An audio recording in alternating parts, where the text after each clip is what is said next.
বাংলাদেশিদের কাছে আজকের দিনটি অনেক এক্সাইটমেন্টের। আমরা এসেছি ছবিটি দেখতে, কারণ এটি হচ্ছে আমাদের জাতির, বলবো, জাতির পিতা বঙ্গবন্ধুকে নিয়ে। তো অবশ্যই আমরা সবাই এসেছি আজকে যে আমরা একটা অসাধারণ এক্সপিরিয়েন্সের মধ্যে দিয়ে যাব, এবং এই ছবি আসলে আমাদের সকলের ছবি, এবং একটা আমি যেটা বলবো যে ইতিহাসের দলিল হয়ে থাকবে। এবং আমাদের নতুন প্রজন্মের জন্য তো অবশ্যই এই ছবিটি দেখা উচিত।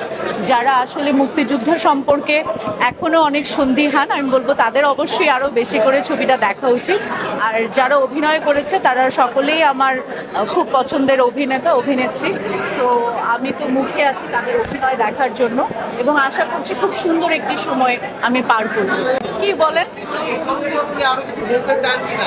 এই ছবি আমি চাই যে সবাই দেখুক, এবং শুধু সিনেপ্লেক্সে কেন, হলে তো আছে, এবং যদি স্কুলেও দেখানো যায় বাচ্চাদেরকে, বাচ্চাদের স্কুলে, বা মানে আমি চাই যে আসলে সকলে যাতে দেখতে পারে বাংলাদেশের সিনেমা। সো সেটাই আসলে আশা করছি অভিনেতা হিসেবে, যে এই সিনেমাটা তো আমাদের সরকারের অনেক সাহায্য আমরা পাবো এই ছবিতে, যেটা হয়তো অন্য ছবিতে আমরা পাই না।